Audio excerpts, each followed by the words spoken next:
अस्सलाम वालेकुम स्टूडेंट्स। आज हम 9th फिजिक्स का चैप्टर नंबर 9 स्टार्ट करने जा रहे हैं, which is transfer of heat. इसके अंदर हम इस सारे चैप्टर के अंदर हम ट्रांसफर ऑफ हीट के डिफरेंट मेथड जो हैं वो पढ़ेंगे।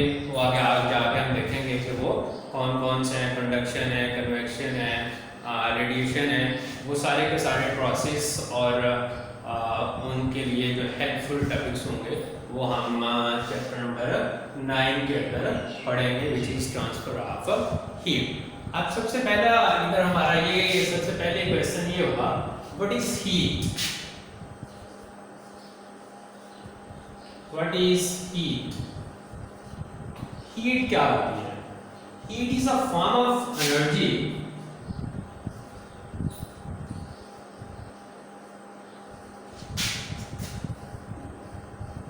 Heat is a form of energy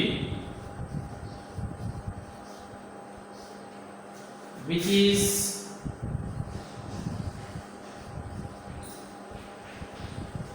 transferred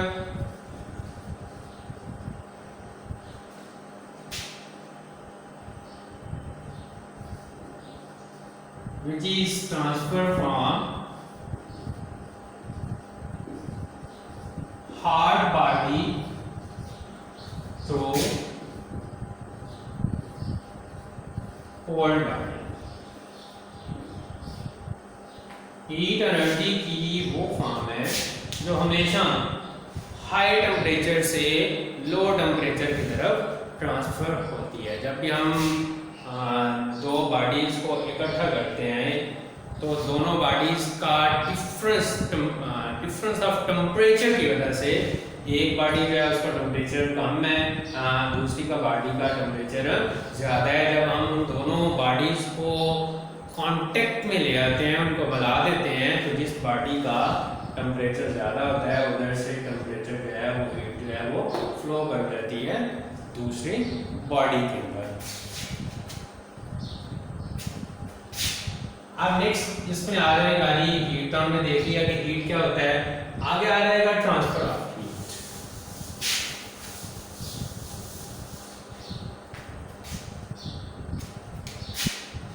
transfer of heat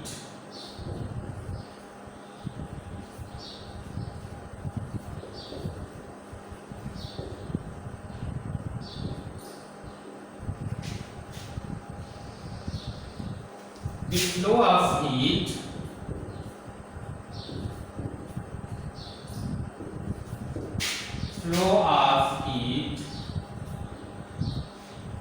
from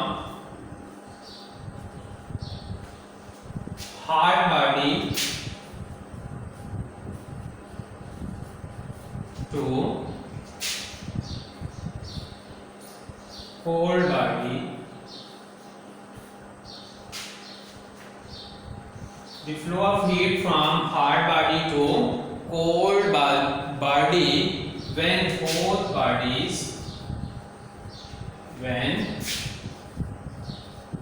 both bodies are in thermal contact।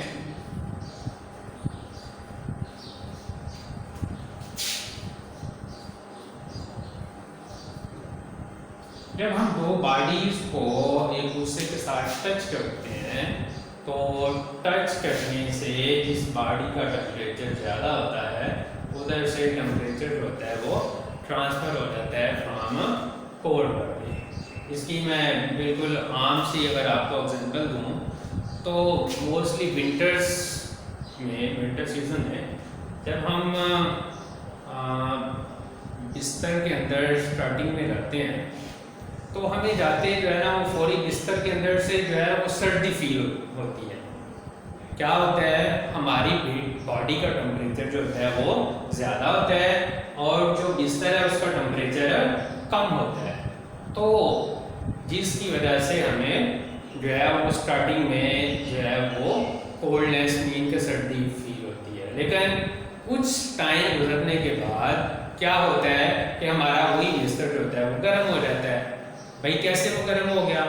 हमारी बॉडी का टेम्परेचर ज़्यादा था, बिस्तर का टेम्परेचर कम था, तो हमारी बॉडी से टेम्परेचर ने फ्लो किया जो है वो बिस्तर में, और इस तरह से तब तक वो टेम्परेचर जो है वो फ्लो करता रहता है जब तक दोनों का, हमारा और बिस्तर का टेम्परेचर जो है वो सेम नहीं हो जाता। जब सेम हो जाता है तो फिर हमें ऐसे फील होना शुरू हो जाता है कि वो बिस्तर जो है वो हमारा गर्म हो गया, हमें सर्दी लगना ख़त्म हो जाती है। तो इस तरह से दो बॉडी के थर्मल कांटेक्ट में आने की वजह से फ्रॉम हार्ड बॉडी से कोल्ड बॉडी की तरफ जो होता है वो टेम्परेचर जो होता है वो ट्रांसफर होता है।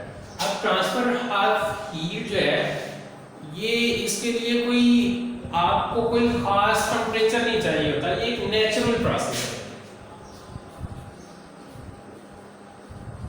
नेचुरल प्रोसेस है।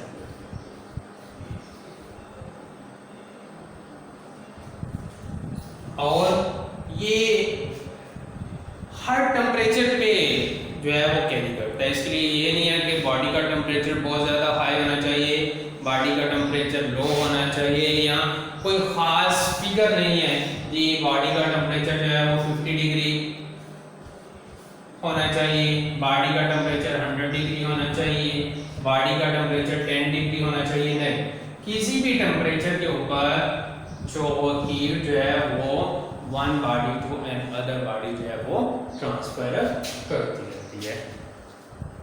अब नेक्स्ट हम चलेंगे जी method of transfer of heat.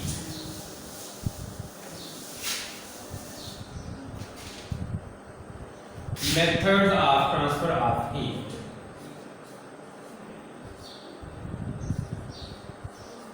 Method of transfer of heat. Transfer of heat. इस चैप्टर के अंदर हम 3 methods पढ़ेंगे। There are 3 methods.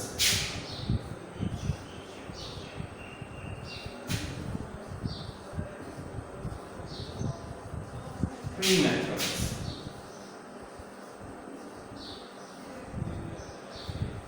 There are 3 methods of transfer of heat. Number 1 पे conduction, number 2 पे convection, और number 3 पे radiation.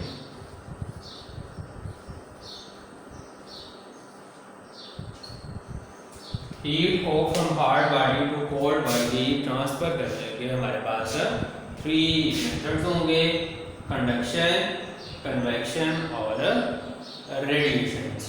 कंडक्शन जो है वो मोस्टली सॉलिड्स के लिए होगा, कन्वेक्शन जो है ये जो है वो इसके अंदर लिक्विड्स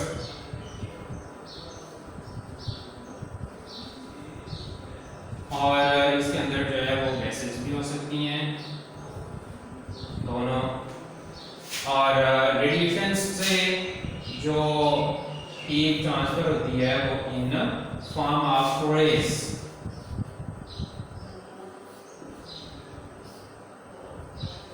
हमारे तक आती है। तो इन तीनों मेथड्स को हम इस चैप्टर के अंदर पढ़ेंगे। कंडक्शन से हम कैसे हीट ट्रांसफर करेंगे, कन्वेक्शन से और रेडिएशन से।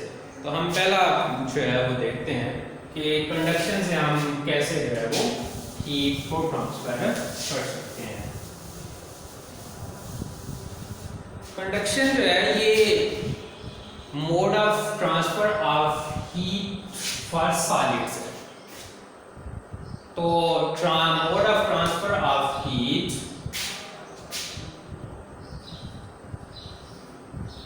Mode of transfer of heat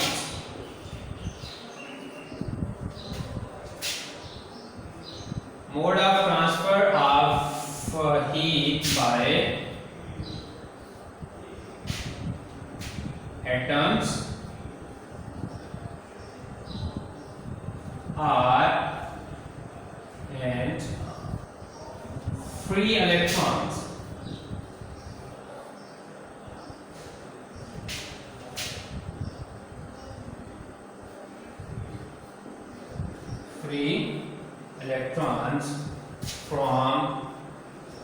free electrons in solids. Modes of transfer of heat by atoms and free electrons in solids is called conduction of heat.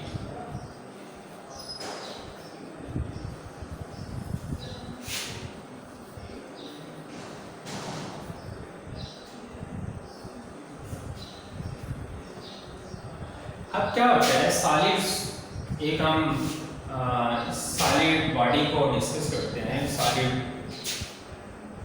कोई भी metal ले लेते हैं हम, ये हमारे पास कोई मेटल है,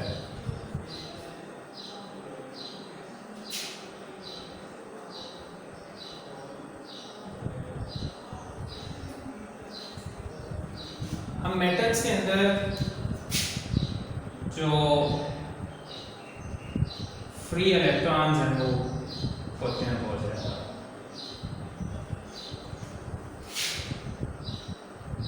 जैसे हम इस मेटल को हम वन एंड से हीट देना स्टार्ट करते हैं, तो हीट के मिलने की वजह से ये जो इलेक्ट्रॉन्स हैं इनकी काइनेटिक एनर्जी जो है वो इंक्रीज हो जाती है।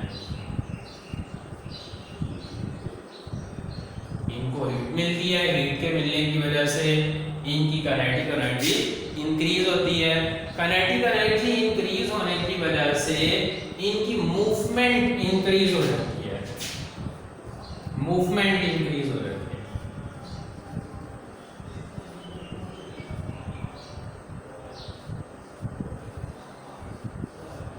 मूवमेंट इंक्रीज हुई, मूवमेंट के इंक्रीज होने की वजह से ये दूसरे एटम्स के साथ, दूसरे इलेक्ट्रॉन्स के साथ कोलाइड करते हैं, दूसरे इलेक्ट्रॉन से कोलाइड करते हैं। जब कोलिजन होता है उस इलेक्ट्रॉन की भी जो है वो काइनेटिक एनर्जी इंक्रीज होती है और इस तरह से वो एक प्लेस से दूसरी प्लेस तक मूव करते हैं। और मूवमेंट के दौरान जो जैसे जैसे इलेक्ट्रॉन्स मूव करते हैं वैसे वैसे हीट जो होती है वो ट्रांसफर होती रहती है from one end to another end. तो इस तरह से फ्री इलेक्ट्रॉन्स की वजह से बड़ी तेज़ी के साथ जो होती है फ्री इलेक्ट्रॉन को काइनेटिक एनर्जी इंक्रीज होने की वजह से, हीट मिलने की वजह से उनकी मूवमेंट ज़्यादा होती है और मूवमेंट के ज़्यादा होने की वजह से वो फ्लो करते हैं from one end to another end और अपने साथ साथ वो हीट को भी ट्रांसफर जो है वो करते जाते हैं। इसके अलावा जो एटम्स होते हैं, जो सॉलिड्स होते हैं, उनके एटम बड़े टाइटली पैक होते हैं।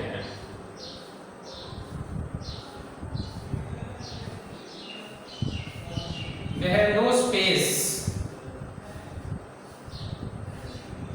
सारे एटम एक दूसरे के साथ बिल्कुल जो है वो टाइटली पैक होते हैं। अब जैसे हम इधर से इनको हीट अप करते हैं किसी भी तरीके के साथ, हम उनको बर्न कर सकते हैं या किसी भी तरीके से हम उनको हीट देते हैं, तो ये एटम जो होता है ये वाइब्रेट होता है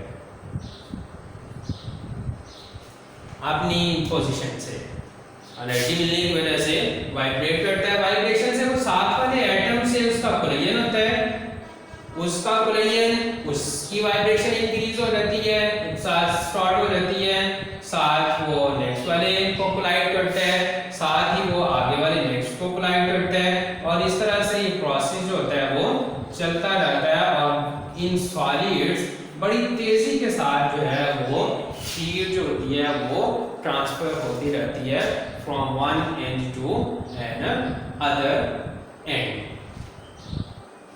इसके और भी एक एग्जांपल जो है वो हम डिस्कस कर सकते हैं।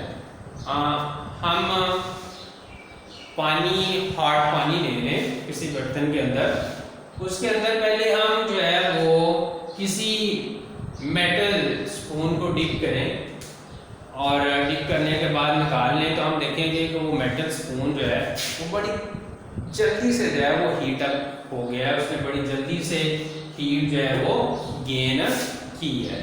और उसके अलावा हम अगर मेटल स्पून के अलावा कोई और ऐसा स्पून जिसका हैंडल जो है वो वुड से बना हो, अगर उसको हम उस हॉट वाटर में डिप करेंगे तो उससे जो होगा वो उसका टेम्परेचर इतनी as compare to metal spoon जो है उसका टेम्परेचर जो वुडन स्पून होगा, वुडन हैंडल का स्पून होगा, उसका टेम्परेचर इतनी जल्दी जो है वो इंक्रीज नहीं होगा। तो इससे ये भी हम कंक्लूड कर सकते हैं कि मेटल्स के अंदर जो हीट ट्रांसफर होती है वो बहुत जल्दी हो जाती है as compare to non metals.